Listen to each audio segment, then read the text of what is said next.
Halo, nama gue Kemal. Gue Wisnu Wardana. Gue Harya Dewanto. Gue Teguh Prawitananda. Gue Dodi Rosadi. Selamat datang di podcast Bapak.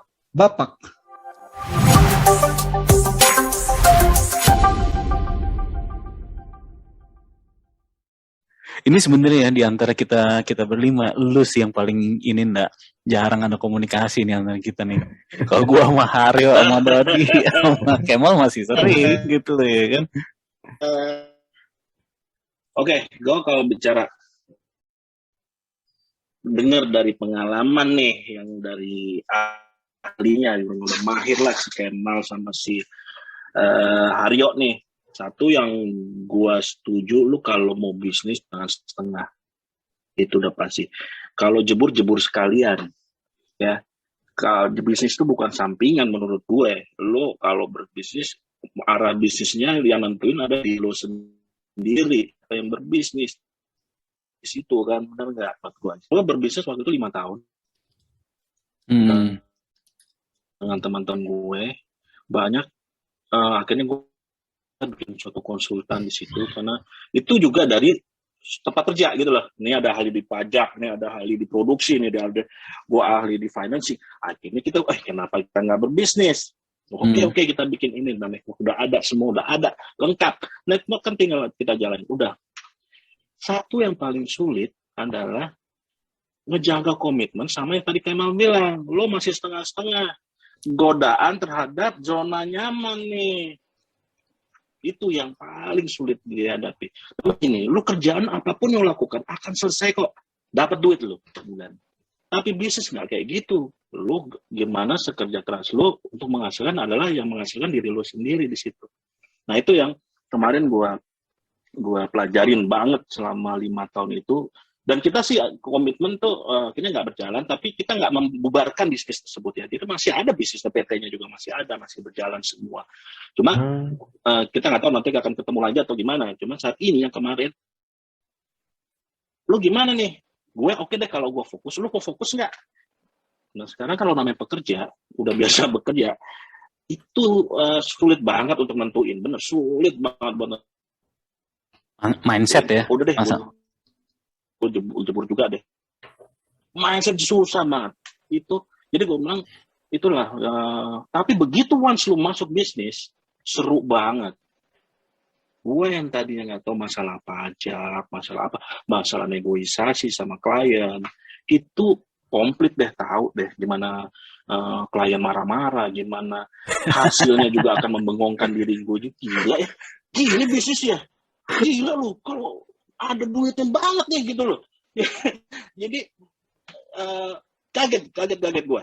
Tapi ya itulah, satu lagi, lu bagaimana lu nggak, kalau nggak ada komitmen lu nggak akan, apapun lu nggak akan bisa jalanin di situ. Itu sih inti dari pengalaman gue ya selama berbisnis. Gitu sih. Tapi seru banget. Tapi ya itu satu hal buat gue, kalau apalagi kalau ada nanti yang mau berbisnis atau apa ya, lu jangan ragu-ragu lah, jebur aja gitu. Ya bener sih. Komitmen itu memang, ya sebetulnya sama aja. Mungkin kalau misalnya gue boleh cerita tentang di kantor gue gitu ya kan, law firm.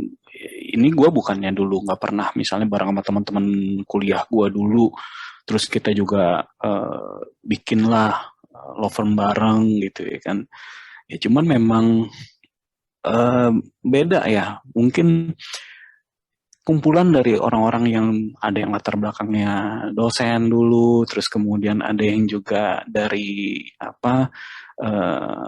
kalau sekarang kan sebutannya ASN lah ya dulu. Terus kemudian ada juga yang dari profesional, artinya dari sejak dia lulus kuliah udah langsung kerja di law firm gitu ya kan. Terus kita cobalah gabung jadi satu. Ya disitulah kemudian etos kerja, culture dari masing-masing itu beda gitu loh ya kan. Kalau yang satu misalnya yang latar belakangnya akademisi gitu ya kan, wah dia sangat-sangat ini di dalam bidang keilmuannya, tapi kadang-kadang suka bentrok nih sama kita-kita yang profesional, yang praktisi nih gitu ya kan. Ya kita bilang wah di praktisi nggak begini nih gitu ya kan, teori ya benar teori gitu ya, tapi prakteknya nggak begini. Nah kadang-kadang di situ kemudian kita suka debat-debat gitu ya kan. Dan kadang-kadang juga ada beberapa temen yang ya balik lagi culture ya, bilang waduh gua nggak bisa tuh kayak gitu. Adalah mental-mental yang awal bilang nggak bisa gitu kan. Padahal kalau di lawyering itu nggak bisa tuh kita kayak begitu. Emang kita ini kalau gue mengistilahkan gitu ya kan, kita ini gladiator yang emang disuruh perang gitu loh, ya kan? Ya lu tahu lawan lu siapa, terus kemudian lu bilang wah gue nggak bisa, gitu, nggak bisa gitu loh. Ya, kita cari kelemahannya, cari ininya gitu loh, ya kan? Nah, akhirnya waktu itu gue ngelihat wah kalau isinya kita cuma debat-debat, padahal gue melihat bahwa dari masing-masing itu punya nilai loh sendiri-sendiri yang sebetulnya kalau kita gabungin itu malah bisa jadi lebih bagus. Kenapa? Gue akan punya tim yang punya latar belakang akademisi, dia akan kuat di teori. Gue punya temen yang latar belakangnya dulu di ASN, dia tahu cara kerja birokrat. Dia tahu tuh culture birokrat gimana kalau misalnya kita berhadapan dengan instansi seperti apa, dia tahu gitu loh ya kan. Plus ada gue dan temen gue satu lagi yang juga latar belakangnya adalah praktisi. Harusnya kalau kita digabungin itu semua bisa bagus. Keren menurut gue gitu loh kan, lebih komprehensif gitu loh. Cuman ya balik lagi gitu ya kan, di situ ada ego, di situ juga kemudian balik lagi komitmen ya gitu ya kan. Nanti ada yang merasa bahwa gue kan awalnya di sini, jadi ya memang gue lebih fokus ke sini. Ya kalau udah kayak gitu susah lah. Ya kan akhirnya gue bilang ya udahlah kalau kayak gitu kita nggak bisa jalanin bareng lagi gitu loh. Akhirnya ya gue jalanin di kantor gue yang sekarang ini. Tapi yang bener sih gue ngeliat dari semua gitu, bisnis apapun komitmen sih, komitmen, konsistensi. Ya balik lagi ya tawaran-tawaran dari pihak lain kayak gitu yang menggiurkan gitu kan, akhirnya itu kan bisa ngancurin bisnis yang udah kita rintis sendiri gitu loh. Iya, makanya gue salut lah sama Kemal sama Hari. Iya. Amin. Wisnu juga, Wisnu kan law firm. Ya tapi balik lagi ya bener kata Kemal tadi, kan bener kata lo gitu ya kan, yang namanya konsultan memang jatuh bangunnya terus kemudian ini adalah di klien ya gitu loh. Ya kayak masa pandemi ini kalau ditanya pengaruh nggak sih? Ya gue jawab jujur pasti kepengaruh. Bisnis slowing down gitu loh ya kan, invoice gue yang belum dibayar juga banyak. Oh gitu ya, pengaruh banget ya. Pengaruh gitu loh ya kan, bisnis slowing down, keputusan bisnis mereka tunda dan sebagainya banyak gitu loh. Tapi di sisi lain ya kasus-kasus litigasi juga banyak juga, karena kadang-kadang orang kemudian gue udah nggak mungkin lagi, udah patah harapan gitu, udahlah gue gugat gitu kan, udahlah gue laporin gitu ya, banyak juga. Ya tapi gue juga sebagai lawyer juga, gue sama teman-teman di kantor gue ini kita menerapkan yang namanya share the pain lah. Jangan kemudian klien-klien kita yang udah suffering gitu ya kan, terus masih juga kita kenain ini fee yang besar, normal. Iya kita mesti nyesuaiin juga lah gitu loh.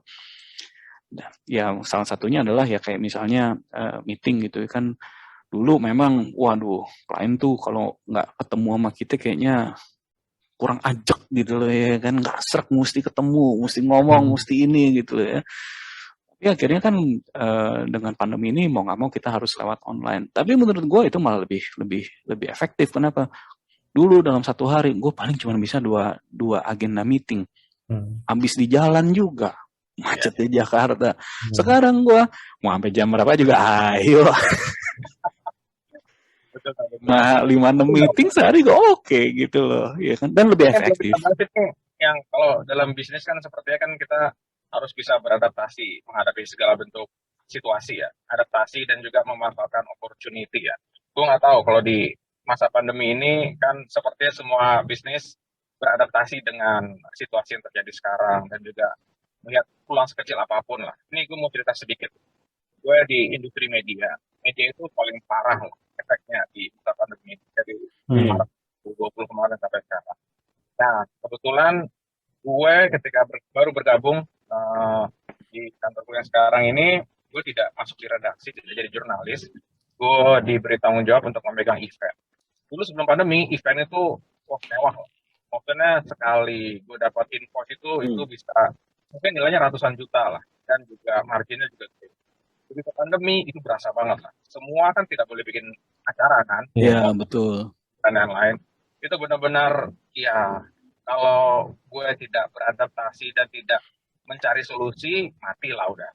Nah, kebetulan waktu itu gue ingat banget bulan April itu kantor gue ya waktu itu ngasih tanggung jawab ke gue kita bikin webinar. Biayanya lebih kecil sih webinar itu, maksudnya nggak gede, tapi juga pemasukannya juga nggak gede memang dibandingin event offline. Tapi ya gini, kecil tapi kalau sering itu kan jadinya gede juga kan. Itu sih prinsipnya, kita kalian dulu aja kecil, tapi lama-lama ternyata justru webinar ini yang bisa membuat salah satunya yang membuat kantorku bisa bertahan, survive melewati badai dan lain-lain seperti itu. Jadi mungkin kalau bisnis itu kita harus bisa beradaptasi ya, kalau misalnya situasi lagi seperti ini, ya kita mungkin harus bisa mencari peluang, opportunity lah kecil apapun, yang gimana caranya biar bisnis bisa tetap berjalan. Karena kalau mengandalkan hanya ya traffic apa dan lain-lain itu benar-benar susah lah industri media sekarang. Jadi yang gue jalanin sekarang ini sebenarnya mungkin unit bisnis yang baru lah dari kantor gue sekarang, dan ternyata memang ya menghasilkan lah dan ya lumayan lah. Jadi memang gue nggak tahu Haryo atau Kemal bagaimana beradaptasi, atau kalau misalnya ada badai seperti apa, itu adaptasi seperti apa sih yang kalian lakukan. Tujuan utamanya adalah survive, itu dulu sih sebenarnya. Profit itu mungkin urusan belakang lah ya kalau lagi pandemi seperti ini. Bagaimana kita survive dulu sih sebenarnya. Bener sih, Kalau- bener. Ya kalau gue boleh jujur sih, Dot, bukan dari tadi gue nggak jujur ya. Ini kayaknya udah gaya khas orang kita gitu. Kalau gue boleh jujur nih,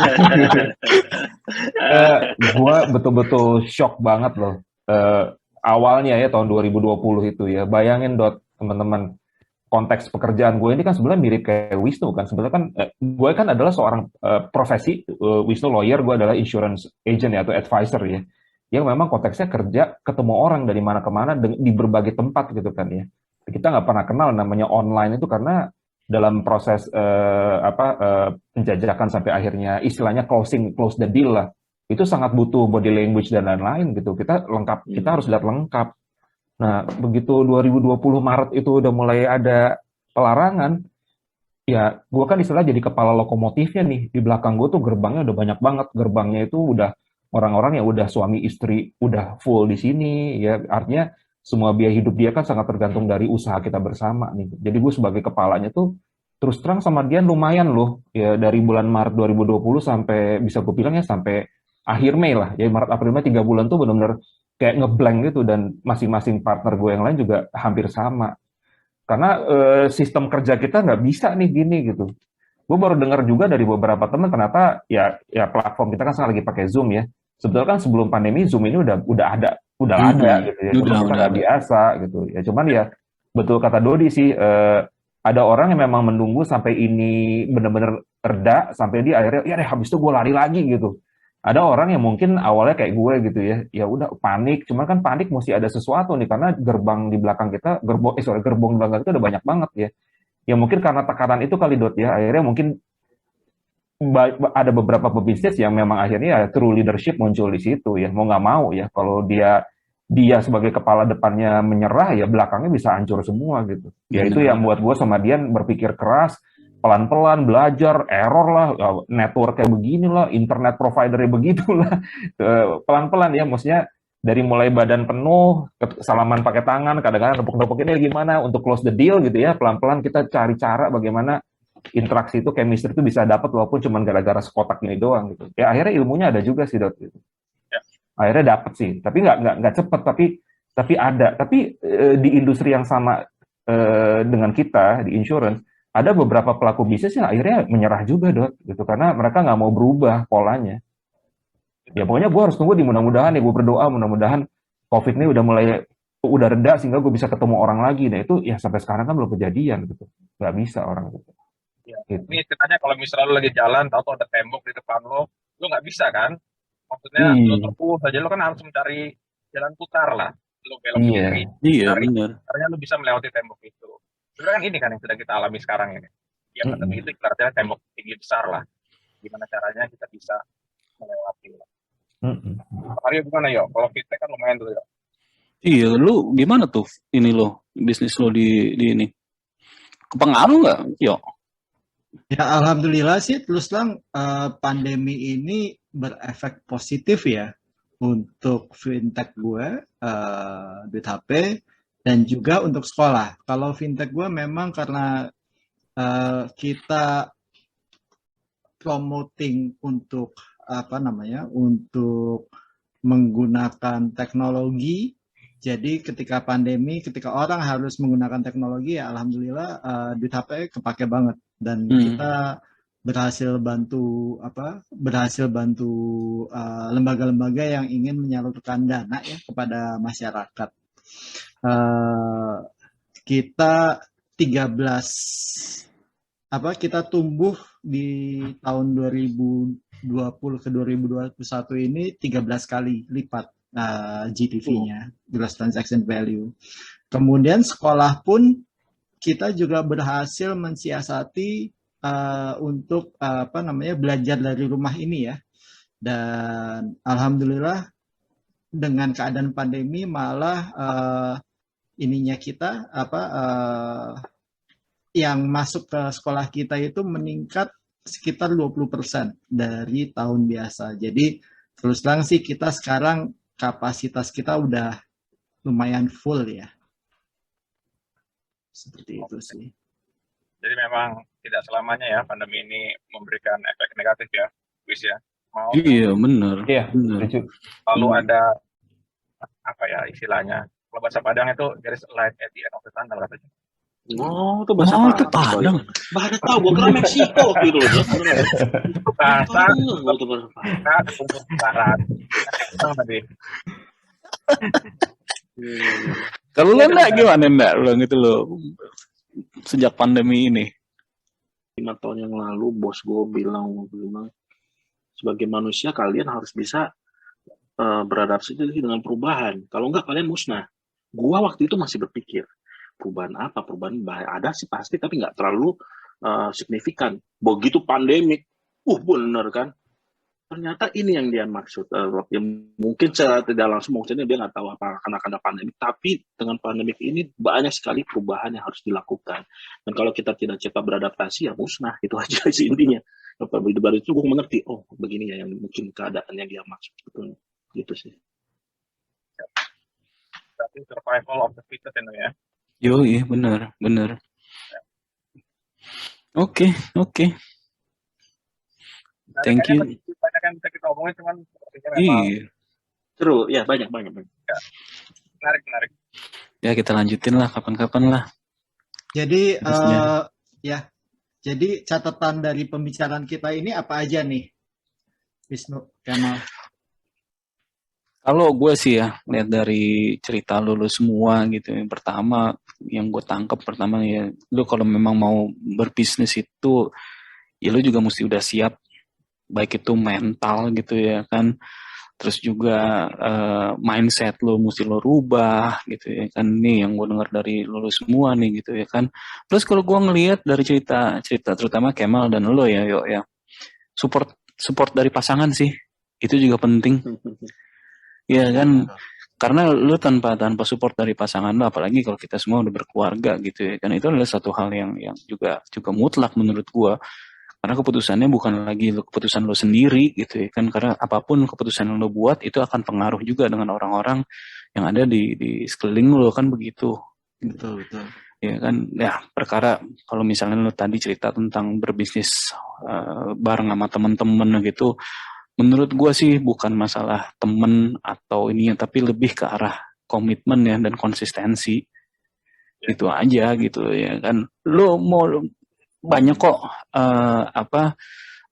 orang-orang yang berbisnis dengan teman sekolah, teman kuliah dan sebagainya, sukses banyak gitu ya kan. Tapi ya memang karena mereka semua bisa jaga komitmen dan profesionalitas aja. Artinya ketika mereka dalam konteks kerjaan ya mereka benar-benar konteks pertemanannya mereka kesampingkan dulu, tapi di luar itu ya mereka tetap berteman gitu ya. Dan konflik ya mungkin akan ada di ruang kantor gitu ya kan, atau di waktu kerja. Di luar itu ketika kita bersosialisasi ya cair lagi gitu loh ya kan. Itu juga sih sebetulnya yang gue lakukan di kantor gue ya. Artinya kalau di meja debat gitu loh ya kan, meja rapat, itu sih kata-kata kebun binatang gitu ya kan, MCK gitu keluar gitu loh ya kan. Ya namanya dokumen kita robek-robek nih apaan sih gitu loh ya kan. Nah, itu sih ada.